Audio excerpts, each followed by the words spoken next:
प्रेम से बोलिए जय श्री हरि। अरे भक्तगणों, आज है कार्तिक मास का 9वां दिन और आज आप सभी श्रवण करेंगे कार्तिक महात्म कथा अध्याय 9 और इसके साथ ही श्रवण करेंगे कार्तिक स्नान की कथाएं।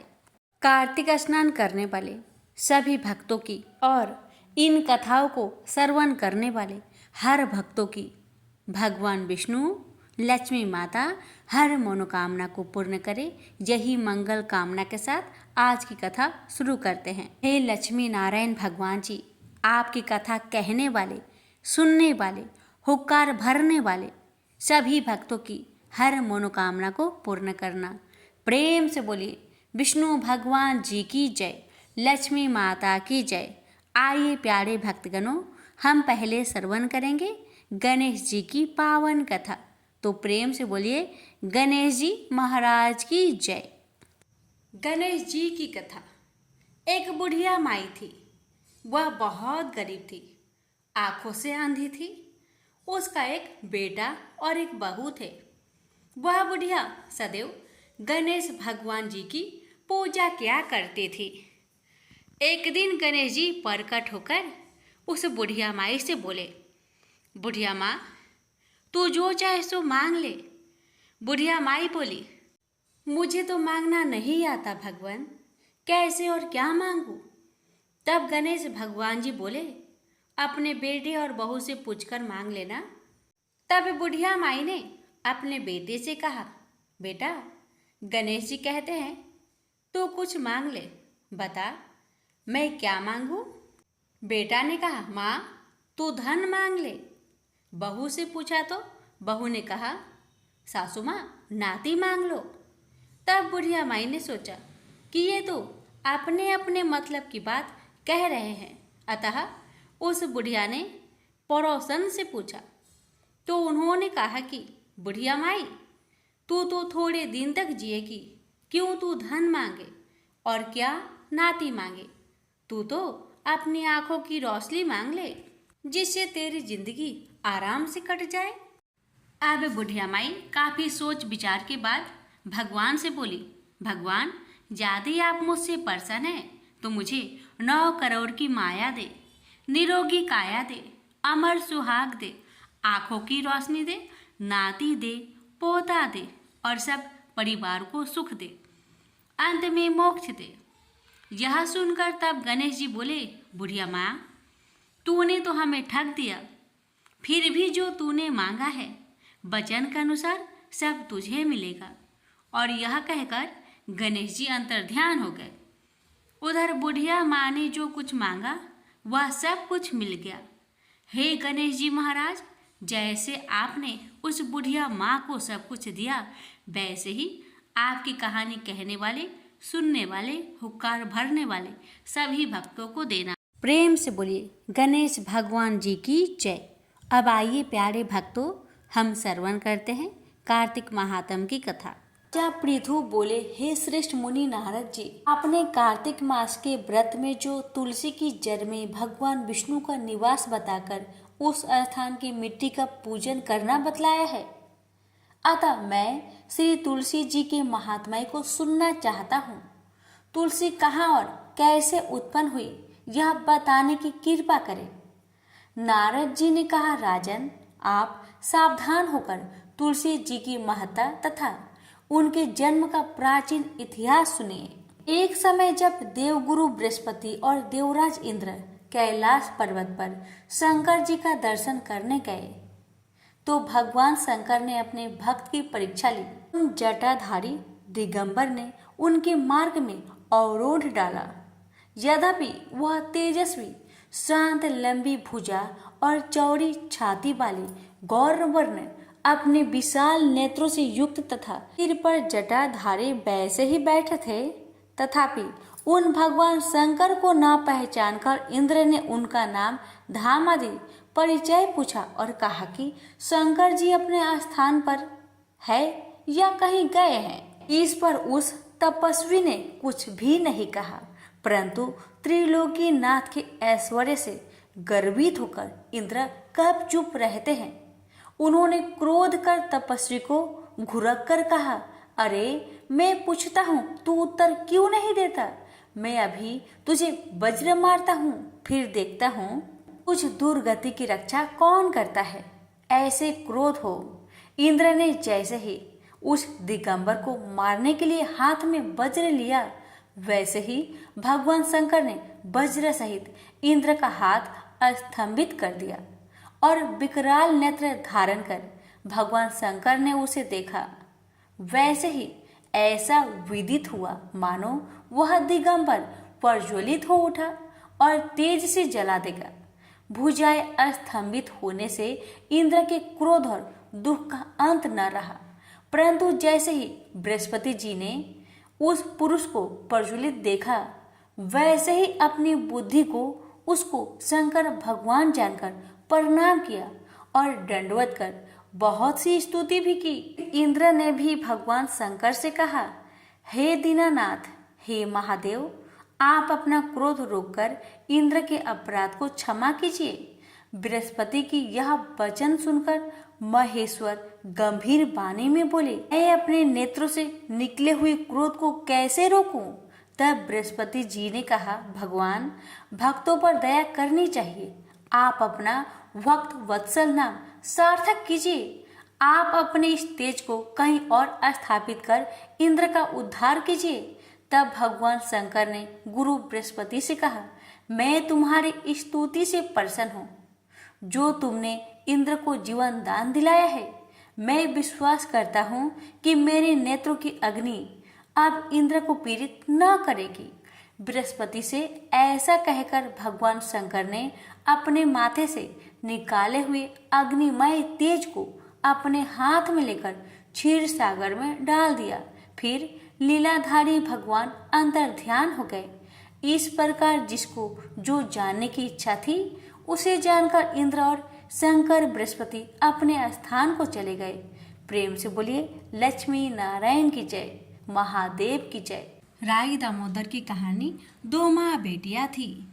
बेटी का नाम राई था। वह बहुत सुंदर व सुशील थी। भगवान कृष्ण की पक्की भक्त थी। एक बार भगवान कृष्ण उसकी परीक्षा लेने हेतु डंसड़िया बेचने वाले बनकर आए और आवाज़ देने लगे। आवाज़ सुनकर राई अपने माँ से बोली, मुझे भी डंसड़िया चाहिए। माँ बोली, मैं पैसे कहाँ से लाऊं? बाजरी है, वो ले जा। बाजरी के भगवान ने फूंक मारी तो फूंक उड़ के राई की आँख में गई। राई जोर जोर से रोने लगी। भगवान वहाँ से अंतर्ध्यान हो गए। वैद्य का रूप धारण कर वहाँ आ गए और आवाज़ देने लगे। राई की माँ बाहर आई और बोली, वैद्य जी, मेरी बेटी की आँख फूस गिर गया है, उसे निकाल दो। भगवान बोले, अगर मैं फूस निकालूँ तो उसका विवाह मेरे साथ करना पड़ेगा। राई की माँ तैयार हो गई, सगाई कर दी। कार्तिक शुक्ल 11 के दिन विवाह निश्चित किया गया। माँ सोचने लगी, बेटी को क्या दूंगी? सोनी के दुकान पर जाकर बोली, मेरी राय के लिए लौंग व बिछिया जर दे। सुनार बोला, मुझे समय नहीं है, मैं तो कृष्ण भगवान के गहने गर रहा हूँ। हलवाई व बनिया वो जहाँ भी गई उसको यही जवाब मिला। माँ तो घर आ गई। अब क्या करे? वो घर आई, झोपड़ी महल में बदल गई। आनंद हो गया। ठाठ से विवाह की तैयारियां होने लगी। भगवान बारात लाए। माँ ने खूब ठाठ से राई का विवाह भगवान कृष्ण के साथ कर दिया। भगवान राई को लेके द्वारिका गए तो राई के महल में ही रहने लगे। दूसरी रानियां चिरने लगी। सावन में राई पीहर गई। भगवान ने सोचा, राई के तीज भेजूं। 7 जरी के 20 व 5 सोने के पटेरे रखे। 2 हंसों को बुलाया। वह बोले, सीधे राई पीहर जाना, कहीं मत रुकना। राधा और रुक्मणी को पता चला तो उन्होंने हंस को अपने महल में बुला के कहा, थोड़ी मोती चुग लो। हंस आ गए, मोती चुगने लगे। राधा और रुक्मणी ने सारा सामान निकाल उसमें फटे पुराने कपड़े और 5 कांटे बांध दिए। पोटली हंसों को दे दी। हंस सामान लेकर राई के पास गए। राई खुशी से नाचने लगी। जैसे ही पोटली खोली, 5 अंगुलियों में 5 कांटे चुभ गए। राई दुखी हुई। सावन खत्म हुआ तो भगवान लेने आए। राई भगवान से बोली, नहीं, भगवान आए तो राई दूर दूर हो जाए। भगवान ने सोचा कोई बात नहीं। राई फिर भी नहीं बोले। इतने पर भी राई भगवान को अपने महल में ही चिमाती, भोजन में दही जरूर देती। एक दिन भगवान बिल्लो गाना के दही खा गए। अब राई दही कहाँ से रखे? भगवान गुजरी बनकर दही बेचने आ गए। राई नीचे जाकर बोली, थोड़ी दही दे दो। गुजरी रूपी भगवान बोले, राई तुम उदास क्यों हो? हमने सुना आप भगवान से नाराज है। राई बोली, तुम्हें क्या मतलब, तू जा। तो गुजरी रूपी भगवान बोले, हम सहेली जैसे हैं, तुम मन की बात कहो, मैं किसी को ना कहूँ। राई ने सारी बात कही। सुनते ही भगवान को अचंभा हुआ और वे असली रूप में आ गए और बोले, ये कैसे हुआ? मैंने तो जड़ी की बेस व सोने के पचेटे भेजे। भगवान ने हंसों को बुलाकर पूछा, तुम कहीं रुके तो नहीं? हंस बोले, राधा रुक्मणी के महल में रुके और कहीं नहीं रुके। भगवान ने राधा रुक्मण को बुलाया और पूछा, आपने ऐसा क्यों किया? वो बोली, आप हमारे महल में नहीं पधारे, इसलिए हमने ऐसा किया। भगवान बोले, आप हमको प्रेम से बुलाते तो हम जरूर आते फिर। भगवान बोले, कार्तिक का महीना राई को दूंगा, 5 दिन पचतिया राधा रुक्मण को व 11 सत्यभामा को दूंगा। भगवान ने सबको मान दिया। हे भगवान, राधा रुक्मण राई को मान दिया, वैसे सबको देना। घटती को पूरी कर जो, पूरी को प्राण छोड़ जो, भूल चूक माफ कर जो। प्रेम से बोलिए जय श्री कृष्ण। एक संत जंगल में कुटिया बनाकर रहते थे और भगवान श्री कृष्ण का भजन करते थे। संत को यकीन था कि एक न एक दिन मेरे भगवान श्री कृष्ण मुझे साक्षात दर्शन जरूर देंगे। उसी जंगल में एक शिकारी आया। उस शिकारी ने संत की कुटिया देखी। वह कुटिया में गया और उसने संत को प्रणाम किया और पूछा कि आप कौन हैं और आप यहाँ क्या कर रहे हैं? संत ने सोचा, यदि मैं इससे कहूँगा कि भगवान श्री कृष्ण के इंतजार में बैठा हूँ, उनका दर्शन मुझे किसी प्रकार से हो जाए तो शायद इसको ये बात समझ में नहीं आएगी। संत ने दूसरा उपाय सोचा। संत ने शिकारी से पूछा, भैया पहले आप बताओ कि आप कौन हो और यहाँ किस लिए आए हो? उस किरात ने कहा कि मैं एक शिकारी हूँ और यहाँ शिकार के लिए आया हूँ। संत ने तुरंत उसी भाषा में कहा, मैं भी एक शिकारी हूँ और अपने शिकार के लिए यहाँ आया हूँ। शिकारी ने पूछा, अच्छा संत जी, आप ये बताइए आपका शिकार दिखता कैसे है? आपके शिकार का नाम क्या है? हो सकता है कि मैं आपकी मदद कर दूं। संत ने सोचा, इसे कैसे बताऊं? फिर भी संत कहते हैं, मेरे शिकार का नाम है। वो दिखने में बहुत ही सुंदर है, सावरा सलोना है। उनके सिर पर मोर मुकुट है, हाथों में बंसी है। ऐसा कहकर संत जी रोने लगे। किरात बोला, बाबा रोते क्यों हो? मैं आपके शिकार को जब तक ना पकड़ लूं तब तक पानी भी नहीं पीऊंगा और आपके पास नहीं आऊंगा। अब वह शिकारी घने जंगल के अंदर गया और जाल बिछाकर एक पेड़ पर बैठ गया और वहां इंतजार करने लगा। भूखा प्यासा बैठा हुआ है। एक दिन बीता, दूसरा दिन बीता और फिर तीसरा दिन। भूखे प्यासे किरात को नींद भी आने लगी। बाके बिहारी को उन पर दया आ गई। भगवान उसके भाव पर रीझ गए। भगवान मंद मंद स्वर से बांसुरी बजाते आए और उस जाल में खुद फंस गए। जैसे ही किरात को फंसे हुए शिकार का अनुभव हुआ, वो तुरंत नींद से उठा और उस सावड़े भगवान को देखा। जैसे संत ने बताया था, उनका रूप हूबहू वैसा ही था। अब तो वह जोर जोर से चिल्लाने लगा, मिल गया, मिल गया, शिकार मिल गया। शिकारी ने उसे शिकार को जाल समेत कंधे पर बैठा लिया और शिकारी कहता हुआ जा रहा है, आज 3 दिन के बाद मिले हो, खूब भूखा प्यासा रखा। अब तुम्हें मैं छोड़ने वाला नहीं हूँ। शिकारी धीरे धीरे कुटिया की ओर बढ़ रहा था। जैसे ही संत की कुटिया आई तो शिकारी ने आवाज लगाई, बाबा, ओ बाबा। संत ने तुरंत दरवाजा खोला और संत उस किरात के कंधे पर भगवान श्री कृष्ण को जाल में फंसा देख रहे हैं। भगवान श्री कृष्ण जाल में फंसे हुए मंद मंद मुस्कुरा रहे हैं। किरात ने कहा, आपका शिकार लाया हूँ, मुश्किल से मिले हैं। संत के तो आज होश ही उड़ गए। संत किरात के चरणों पे गिर पड़े। संत आज फूट फूट कर रोने लगे। संत कहते हैं, मैंने आज तक आपको पाने के लिए अनेक प्रयास किए प्रभु, लेकिन प्रभु आज आप मुझे इस किरात के कारण मिले हैं। भगवान श्री कृष्ण कहते हैं, इस शिकारी का प्रेम तुमसे ज़्यादा है, इसका भाव तुमसे ज़्यादा है, इसका विश्वास तुम्हारे विश्वास से भी ज़्यादा है। इसलिए आज जब 3 दिन बीत गए तो मैं आए बिना रह ही नहीं पाया। मैं तो अपने भक्तों के अधीन हूँ और आपकी भक्ति भी कम नहीं है संत जी। आपके दर्शनों के फल से मैं इसे 3 ही दिन में प्राप्त हो गया।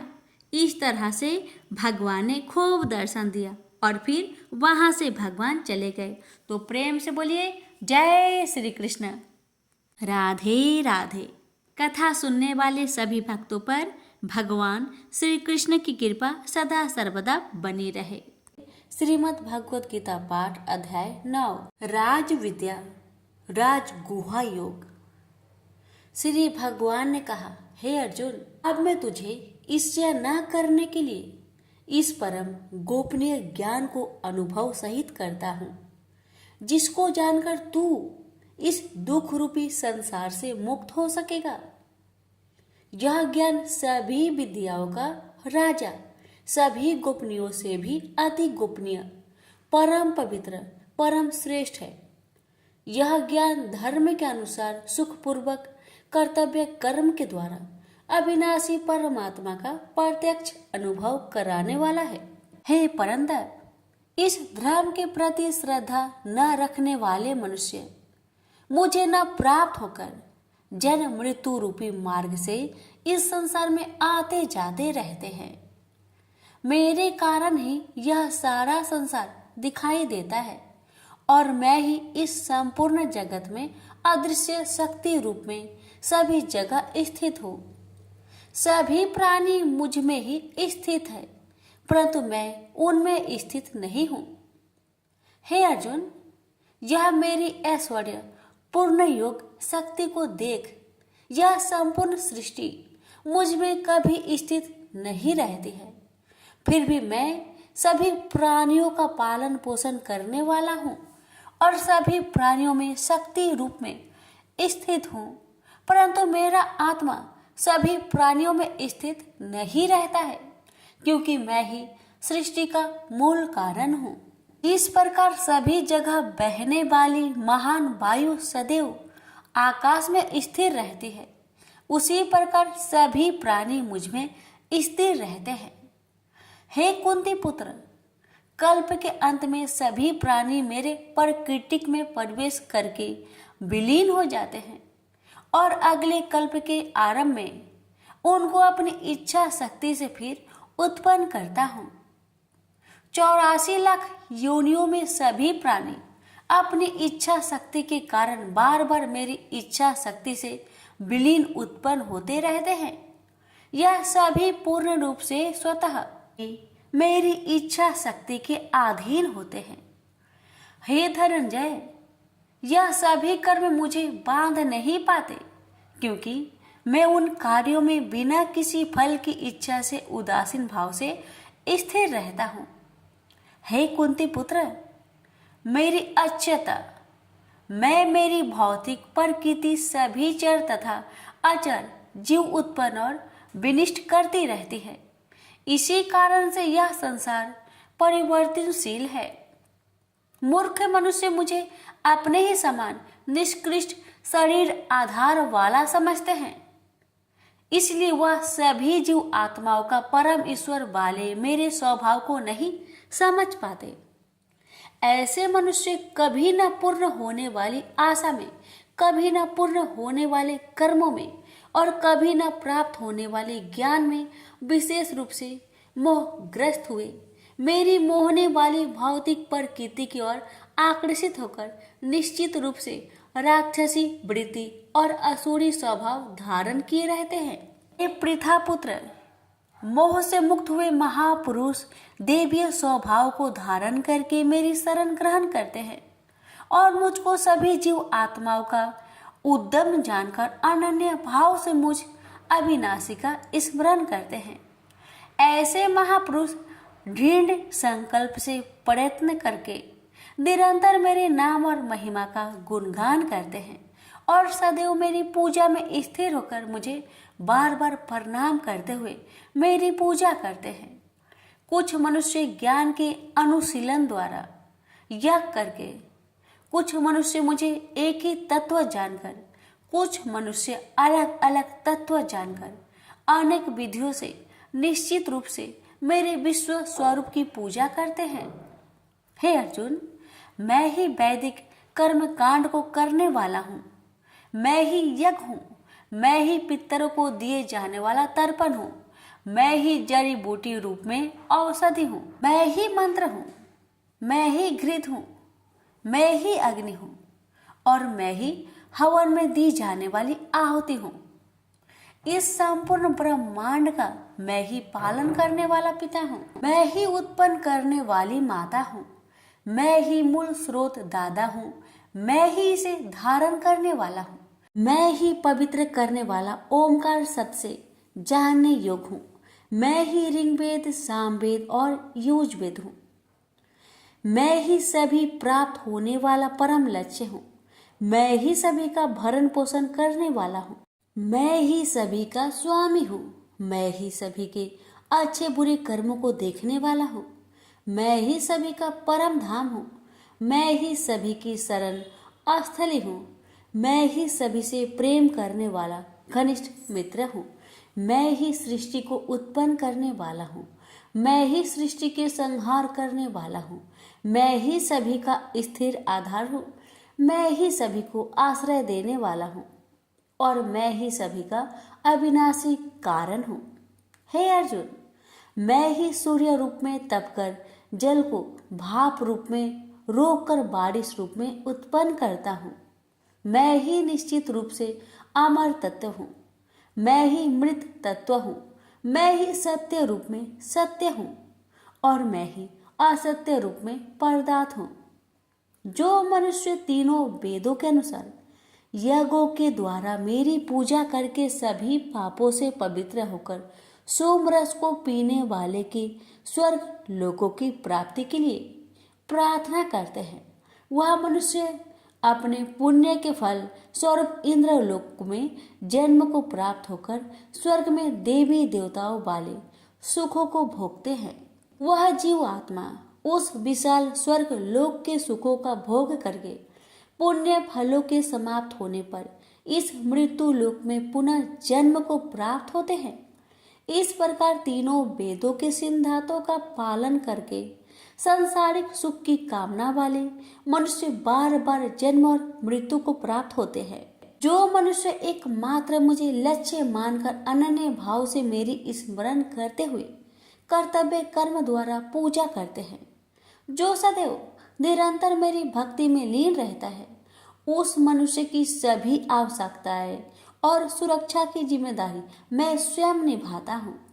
हे कुंती पुत्र, जो भी मनुष्य श्रद्धा पूर्वक भक्ति भाव से अन्य देवी देवताओं को पूजा करते हैं, वह भी निश्चित रूप से मेरी ही पूजा करते हैं, किंतु उनका वह पूजा करना अज्ञानता पूर्ण मेरी प्राप्ति की विधि से अलग त्रुटि पूर्ण होता है। मैं ही निश्चित रूप से समस्त यागों का भोग करने वाला हूँ और मैं ही स्वामी हूँ, परंतु वह मनुष्य मेरी वास्तविक रूप को तत्व से नहीं जानते, इसलिए वह कामनाओं के अनुसार पूर्ण जन्म को प्राप्त होते हैं। जो मनुष्य देवताओं की पूजा करते हैं, वह देवताओं को प्राप्त होते हैं। जो अपने पूर्वजों की पूजा करते हैं वह पूर्वजों को प्राप्त होते हैं। जो भूतों की पूजा करते हैं वह उन भूतों के कुल को प्राप्त होते हैं। परंतु जो मनुष्य मेरी पूजा करते हैं वह मुझे ही प्राप्त होते हैं। जो मनुष्य एक पत्ता, एक फूल, एक फल, थोड़ा सा जल और कुछ भी निष्काम भक्ति भाव से अर्पित करता है, उस शुद्ध भक्त का निष्काम भक्ति भाव से अर्पित किया हुआ सभी कुछ मैं स्वीकार करता हूँ। हे कुंती पुत्र, तू जो भी कर्म करता है, जो भी खाता है, जो भी हवन करता है, जो भी दान देता है और जो भी तपस्या करता है, उस सभी को मुझे समर्पित करते हुए कर। इस प्रकार तू समस्त अच्छे और बुरे कर्मों के फलों के बंधन से मुक्त हो जाएगा और मन से सभी सांसारिक कर्मों को त्याग कर मन को परमात्मा में स्थिर करके विशेष रूप से मुक्त होकर मुझे ही प्राप्त होगा। मैं सभी प्राणियों में समान रूप से स्थित हूँ। सृष्टि में न किसी से देश रखता हूँ और न ही कोई मेरा प्रिय है, परंतु जो मनुष्य शुद्ध भक्ति भाव से मेरा स्मरण करता है तब वह मुझ में स्थिर रहता है और मैं भी निश्चित रूप से उसमें स्थिर रहता हूँ। आदि कोई भी अत्यंत दुराचारी मनुष्य अनन्य भाव से मेरा निरंतर स्मरण करता है तो वह निश्चित रूप से साधु ही समझना चाहिए, क्योंकि वह संपूर्ण रूप से मेरी भक्ति में स्थित है।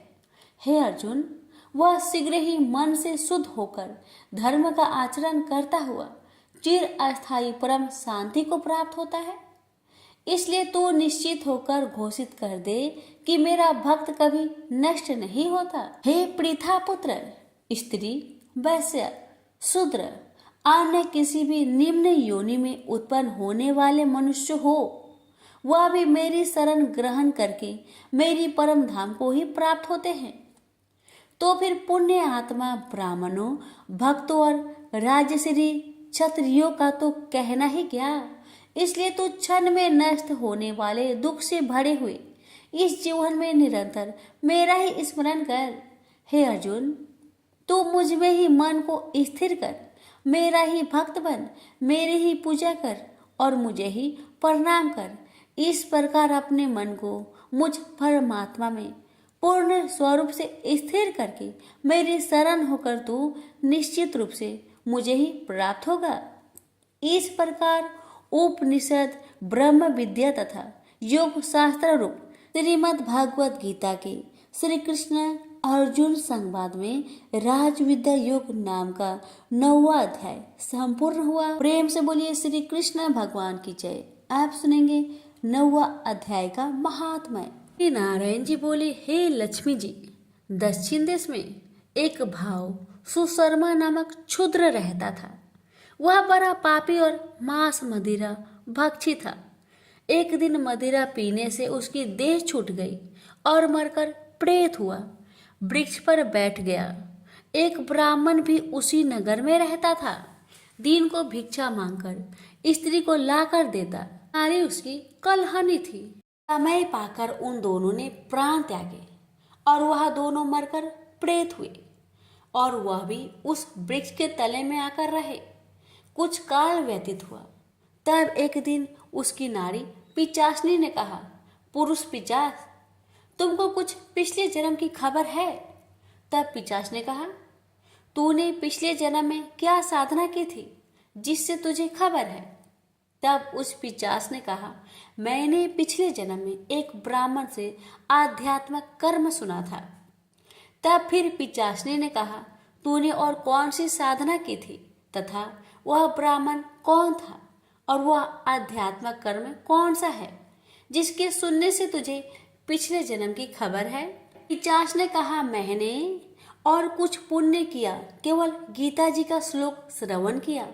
उसका प्रयोजन यह है कि एक समय अर्जुन ने श्री कृष्ण से 3 बातें पूछी थी जो गीता जी की 9वें अध्याय में लिखी है। वह तीनों बातें पिचासनी ने पिचास से श्रवण करी। इन बातों के सुनते ही एक और प्रेत उस वृक्ष से निकला। उसने कहा, अरे पिचासनी, यह 3 बातें फिर से कहो जो अभी सुना रही थी। पिचासनी ने कहा, तू कौन है? मैं तुझे नहीं जानती। मैं अपने पति से पूछती हूँ वह कर्म कौन था जिससे पिछले जन्म की बातें याद रही। तब उसके पति ने पुनः 3 बातें सुनाई, जिनके सुनते ही वह 3 प्रेत योनि से छुटकर देव देही धारण कर विमानों पर बैठकर बैकुंठ को गए। श्री भगवान जी बोले, हे लक्ष्मी, यह 9वें अध्याय का महात्मा है। प्रेम से बोलिए लक्ष्मी नारायण की जय। एक बुढ़िया माई थी, उसके 7 लड़के थे। 6 कमाने वाले थे और एक निकम्मा था, कमाता कुछ नहीं था। बुढ़िया माई अपनी 6 बेटों के लिए भोजन बनाती थी और उनको भोजन कराती, और उनसे जो कुछ जूठन बचती वह 7वें बेटे को देती थी। एक दिन 7वां बेटा अपनी पत्नी से बोला, देखो मेरी माँ को मुझ पर कितना प्रेम है। वह बोली, क्यों नहीं, सबका जो जूठा तुमको खिलाती है। वह बोला, ऐसा नहीं हो सकता। मैं जब तक अपनी आंखों से ना देख लूं, मैं मान नहीं सकता कि मेरी माँ मेरे साथ ऐसा कर सकती है। कुछ दिन बाद त्योहार आया। घर में 7 प्रकार के भोजन और चूरमे के लड्डू बने। अब सबसे छोटे लड़के ने, यानी कि 7वें लड़के ने, अपना सिर दुखने का बहाना बनाया और पतला चादर ओढ़कर रसोई घर में सो गया, ये देखने के लिए कि मेरी माँ मुझे जूठे भोजन देती है या फिर बनाई हुई ताजी भोजन देती है। लड़का झूठ मूठ का सोने के नाटक करके रसोई घर में सोया हुआ है। वह पतले चादर के अंदर से सब कुछ देख रहा था। तभी 6 भाई भोजन करने आए। उसने देखा माँ ने उनके लिए सुंदर आसन बिछाया, नाना प्रकार की रसोई परोसी और आग्रह करके उन्हें जिमाया, और वह देखता रहा। तब 6 भाइयों ने भोजन करके उठा। तब माँ ने क्या किया कि उनकी बची हुई भोजन, जूठी भोजन थालियों में से इकट्ठा करके सभी लड्डुओं के टुकड़ों को उठाकर एक लड्डू बनाया और सभी जूठन को साफ करके बुढ़िया ने अपने सबसे छोटे लड़के को पुकारा, बेटा 6 भाई भोजन करके चले गए, अब तू ही बाकी है, उठ और खाना खा ले। तब वह बेटा कहने लगा, माँ मुझे आज भूख नहीं लगा है, मुझे भोजन नहीं करना, मैं अब जहाँ नहीं रहूँगा, मैं परदेश चला जाऊँगा। अपने बेटे की बातें सुन माँ ने कहा, बेटा तू कल जाना चाहता है ना, कल क्यों जाएगा, तुम आज ही चला जा। तब बेटा बोला, हाँ माँ, मैं आज ही चला जा रहा हूँ। यह कहकर वह घर से निकल गया। चलते समय पत्नी की याद आई। वह गौशाला में उपले थाप रही थी। वहां जाकर वह बोला, हम जावे परदेश, आवेंगे कुछ काल, तुम रहियो संतोष से, धर्म अपनो पाल। पत्नी बोली, जाओ पिया आनंद से, हमरो सोच हटाए, राम भरोसे हम रहे, ईश्वर तुम्हें सहाय। 2 निशानी आपन, देख धरो में धीर, सुधी मती हमारी, बिसारियो रखियो मन गंभीर। पति बोला, मेरे पास तो कुछ नहीं, यह अंगूठी है, सुले और अपनी कुछ निशानी मुझे भी दे। पत्नी बोली, मेरे पास क्या है, यह गोबर से भरा हाथ। यह कहकर पति की पीठ पर गोबर के हाथ की थाप मार दी। अब पति चल दिया। चलते चलते दूर देश पहुंचा। वहां एक साहूकार की दुकान थी। वहां जाकर कहने लगा, भाई मुझे नौकरी पर रख लो। साहूकार को जरूरत थी तो वह बोला, रह जाओ। लड़के ने पूछा, तनख्वाह क्या दोगे? तो साहूकार ने कहा, तुम्हारा काम देखकर तब हम दाम देंगे। साहूकार की नौकरी मिली। वह सुबह 7 बजे से 10 बजे तक नौकरी करने लगा। कुछ दिनों में दुकान का सारा लेन देन, हिसाब किताब, ग्राहकों को माल बेचना, सारा काम करने लगा। साहूकार के 7-8 नौकर थे। वे सब चक्कर खाने लगे। यह तो बहुत होशियार बन गया है। सेठ ने भी काम देखा और 3 महीने में ही उसे आधे मुनाफे का हिस्सेदार बना लिया। वह कुछ वर्ष में ही नामी सेठ बन गया और मालिक सारा कारोबार उस पर छोड़कर चला गया। इधर पति की अनुपस्थिति में उसकी पत्नी को सास ससुर दुख देने लगे। सारी गृहस्थी का काम करा के उसे लकड़ी लेने जंगल में भेजते हैं। इस बीच घर के आटे से जो भूसी निकलती उसकी रोटी बनाकर रख दी जाती और उसके साथ ही फूटे नारियल की नारेली में पानी। एक दिन वह लकड़ी लेने जा रही थी। रास्ते में बहुत सी स्त्रियां संतोषी माता की व्रत करते दिखाई दी। वह लड़की खड़ी होकर कथा सुनने लगी और पूछा, बहनों, तुम किस देवता की व्रत करती हो और उसके करने से क्या फल मिलता है? यदि तुम इस व्रत का विधान मुझे समझाकर कहोगी तो मैं तुम्हारा बड़ा एहसान मानूंगी। तब उनमें से एक स्त्री बोली, सुनो बहन, यह संतोषी माता का व्रत है। इसके करने से निर्धनता दरिद्रता का नाश होता है और जो कुछ मन में कामना हो सब संतोषी माता की कृपा से पूरी होती है। तब उसने उससे व्रत की विधि पूछी। वह भक्तिनी स्त्री बोली, 1.25 आने का गुड़ चना लेना, इच्छा हो तो 5.25 आने का लेना या फिर 1.25 रुपये का भी सहूलियत के अनुसार लाना। बिना परेशानी और श्रद्धा व प्रेम से जितना भी बन पड़े 1.25 लेना। प्रत्येक शुक्रवार को निराहार रहकर कथा सुनना। इसके बीच कर्म टूटे नहीं, लगातार नियम पालन करते रहना। सुनने वाला कोई ना मिले तो घी का दीपक जला उसके आगे या जल के पात्र के सामने रखकर कथा कहना। जब कार्य सिद्ध ना हो नियम का पालन करना और कार्य सिद्ध हो जाने पर व्रत का उद्यापन करना। 3 मास में माता फल पूरा करती है। यदि किसी के ग्रह खोटे भी हो तो भी माता वर्ष भर में कार्य सिद्ध करती है। फल सिद्ध होने पर उद्यापन कर लेना चाहिए, बीच में नहीं। उद्यापन में 2.5 सेर आटे का खाजा तथा इसी परिमाण में खीर तथा चने का साग करना। 8 लड़कों को भोजन कराना। जहाँ तक मिले देवर जेठ भाई बंधु के हो, न मिले तो रिश्तेदारों और पास पड़ोसियों को बुलाना। उन्हें भोजन करा यथाशक्ति दक्षिणा दे।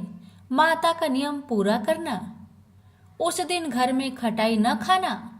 यह सुन बुढ़िया माई के लड़के की बहू चल दी। रास्ते में लकड़ी की बोझ को बेच दिया और उन पैसों से गुड़ चना ले माता की व्रत की तैयारी कर आगे चली और सामने मंदिर देखकर पूछने लगी, यह मंदिर किसका है? सब कहने लगे, संतोषी माता का मंदिर है। यह सुनकर माता के मंदिर में जाकर चरणों में लौटने लगी। दीन हो विनती करने लगी, माँ, मैं निपट अज्ञानी हूँ, व्रत के कुछ भी नियम नहीं जानती, मैं दुखी हूँ। हे माँ, जगत जननी, मेरा दुख दूर कर, मैं तेरी शरण में आई हूँ। माता को दया आई। एक शुक्रवार बीता कि दूसरे को उसके पति का पत्र आया और तीसरे शुक्रवार को उसका भेजा हुआ पैसा आ पहुंचा। यह देख जेठ जेठानी मुंह सिडोकने लगी। लड़के ताने देने लगे। काकी के पास पत्र आने लगे, रुपया आने लगा। अब तो काकी की खातिर बढ़ेगी। बेचारी सरलता से कहती, भैया कागज आवे रुपया आवे, हम सब के लिए अच्छा है। ऐसा कहकर आंखों में आंसू भरकर संतोषी माता के मंदिर में आ मातेश्वरी के चरण में गिरकर रोने लगी। माँ, मैंने तुमसे पैसा कब मांगा है माँ? मुझे पैसे से क्या काम है माँ? मुझे तो अपने सुहाग से काम है। मैं तो अपनी स्वामी के दर्शन मांगती हूँ माँ। तब माता ने प्रसन्न होकर कहा, जा बेटी, तेरा स्वामी आएगा। यह सुनकर खुशी से बावली होकर घर जा पहुंची। अपना काम काज करने लगी। अब संतोषी माँ विचार करने लगी, इस भोली पुत्री को मैंने कह तो दिया कि तेरा पति आएगा, लेकिन कैसे? वह तो इसे सपने में भी याद नहीं करता। उसे याद दिलाने को मुझे ही जाना पड़ेगा। इस तरह माता जी उस बुढ़िया के बेटे के पास जा सपने में प्रकट हो कहने लगी, साहूकार के बेटे, तुम सो रहा है या जागता है? वह कहने लगा, माता मैं सोता भी नहीं जागता भी नहीं, कहो क्या आज्ञा है?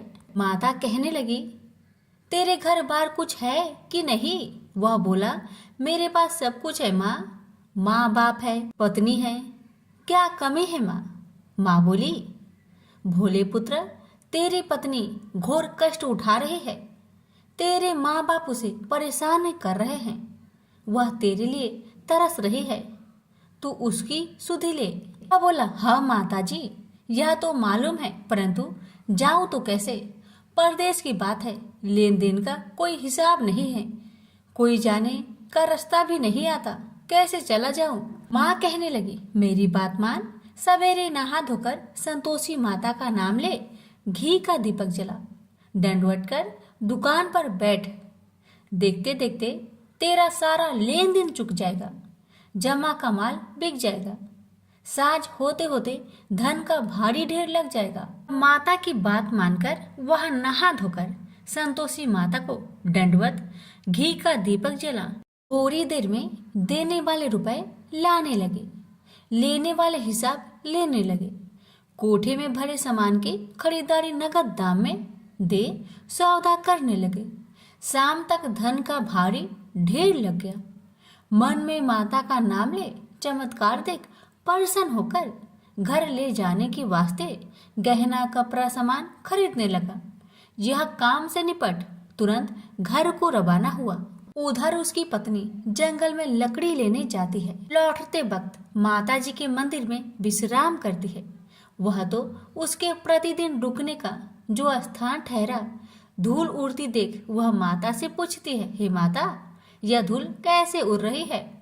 माता कहती है, हे पुत्री, तेरा पति आ रहा है, अब तू ऐसा कर, लकड़ियों के 3 बोझ बना ले, एक नदी के किनारे रख और दूसरा मेरे मंदिर पर, वह तीसरा अपने सिर पर। तेरे पति को लकड़ियों का गट्टर देख मोह पैदा होगा, वह यहाँ रुकेगा, नाश्ता पानी खाकर माँ से मिलने जाएगा, तब तू लकड़ियों का बोझ उठाकर जाना और चौक में गट्टर डालकर जोर से आवाज देकर कहना, लो सासू जी, लकड़ियों का गट्टर लो, भूसी की रोटी दो, नारियल की खोपरे में पानी दो, आज मेहमान कौन आया है? माता जी बहुत अच्छा कहकर वह प्रसन्न मन से लकड़ियों के 3 गट्टर बनाई, एक नदी के किनारे पर और एक माता जी के मंदिर पर रखा। इतने में मुसाफिर आ पहुंचा। सूखी लकड़ी देख उसकी इच्छा उत्पन्न हुई कि हम यहीं पर विश्राम करें और भोजन बनाकर खा पीकर गांव जाएं। इसी तरह रुककर भोजन बना, विश्राम करके गांव को गया, सबसे प्रेम से मिला। उसी समय सिर पर लकड़ी का गट्टर लिए वह उतावली सी आती है, लकड़ियों का भारी बोझ आंगन में डालकर जोर से 3 आवाज देती है, लो सासू जी, लकड़ियों का गट्टर लो, भूसी की रोटी दो, आज मेहमान कौन आया है? यह सुनकर उसकी सास बाहर आकर अपने दिए हुए कष्टों को भुलाने हेतु कहती है, बहू ऐसा क्यों कहती है? तेरा मालिक ही तो आया है, आ बैठ, मीठा भात खा, भोजन कर, कपड़े पहन, गहने पहन। उसकी आवाज सुन उसका पति बाहर आता है, अंगूठी देख व्याकुल हो जाता है और माँ से पूछता है, माँ यह कौन है? माँ ने कहा, बेटा यह तेरी पत्नी है, जब से तू गया है तब से सारे गांव में भटकती फिरती है, घर का कामकाज कुछ नहीं करती, 4 पहर आकर खा जाती है। वह बोला, ठीक है माँ, मैंने इसे भी देखा और तुम्हें भी, अब दूसरे घर की ताली दो, मैं उसमें रहूंगा। माँ बोली, ठीक है, जैसी तेरी मर्जी। तब वह दूसरे मकान की 3री मंजिल का कमरा खोल सारा सामान जमाया। एक दिन में ही राजा के महल के जैसा ठाट बाट बन गया। अब क्या था, बहू सुख भोगने लगी। इतने में शुक्रवार आया। उसने पति से कहा, मुझे संतोषी माता का व्रत उद्यापन करना है। पति बोला, खुशी से कर लो। वह उद्यापन की तैयारी करने लगी। जेठानी के लड़कों को भोजन के लिए कहने गई। उन्होंने मंजूर किया, परंतु पीछे से जेठानी ने अपने बच्चों को सिखाया, देखो भोजन के समय खटाई मांगना, जिससे उसका उद्यापन पूरा ना हो। अब तो बच्चे जिमने आए, खीर खाना पेट भर के खाए, परंतु बाद में खाते ही कहने लगे, हमें खटाई दो, खीर खाना हमको नहीं भाता। देखकर आरुचि होती है। वह कहने लगी, भाई खटाई किसी को नहीं दी जाएगी, यह माँ संतोषी का प्रसाद है। लड़के उठ खड़े हुए, बोले, पैसे लाओ। भोली बहू कुछ जानती नहीं थी, वह उन बालकों को पैसे दे दिए। लड़के उसी समय हट करके इमली खटाई ले खाने लगे। यह देखकर बहू पर माताजी ने कोप किया। राजा के दूत उसके पति को पकड़ कर ले गए। जेठ जेठानी मन माने वचन कहने लगे, लूट लूट कर धन इकट्ठा कर लाया है, अब सब मालूम पड़ जाएगा जब जेल की मार खाएगा। बहू से यह सहन नहीं हुआ। रोती हुई बहू माताजी के मंदिर गई, कहने लगी, हे माता, तुमने क्या किया? हंसाकर अब भक्तों को रुलाने लगी। माता बोली, बेटी तूने उद्यापन करके मेरा व्रत भंग किया है। वह कहने लगी, माता मैंने कुछ अपराध किया है क्या? मैंने तो भूल से लड़कों को पैसे दे दिए थे, मुझे क्षमा करो, मैं फिर तुम्हारा उद्यापन करूंगी। माँ बोली, अब भूल मत करना। माँ कहती है, अब भूल नहीं होगी, अब बतलाओ वो कैसे आएंगे? माँ बोली, जा पुत्री, तेरा पति तुझे रास्ते में आता मिलेगा। वह निकली, राह में पति आता मिला। वही पूछी, कहाँ गए थे? वह कहने लगा, इतना धन जो जमाया है उसका टैक्स राजा ने मांगा था, वह भरने गया था। वह प्रसन्न हो बोली, भला हुआ, अब घर को चलो। कुछ दिन बाद फिर शुक्रवार आया। फिर वह बोली, मुझे माता का उद्यापन करना है। पति ने कहा, करो। पत्नी फिर जेठ के लड़कों को भोजन को कहने गई। ठानी ने एक दो बातें सुनाई, सब लड़कों को सिखाने लगी, तुम सब लोग पहले ही खटाई मांगना। लड़के भोजन से पहले कहने लगे, हमें खीर नहीं खाना, हमारा जी बिगड़ता है, कुछ खटाई खाने को दो। वह बोली, खटाई किसी को नहीं मिलेगा, आना हो तो आओ। वह ब्राह्मण के लड़के को लाकर भोजन कराने लगी। यथाशक्ति दक्षिणा की जगह एक एक फल उन्हें दिया। संतोषी माता प्रसन्न हुई। माता की कृपा होते ही 9वें मास में उसके चंद्रमा के समान सुंदर पुत्र प्राप्त हुआ।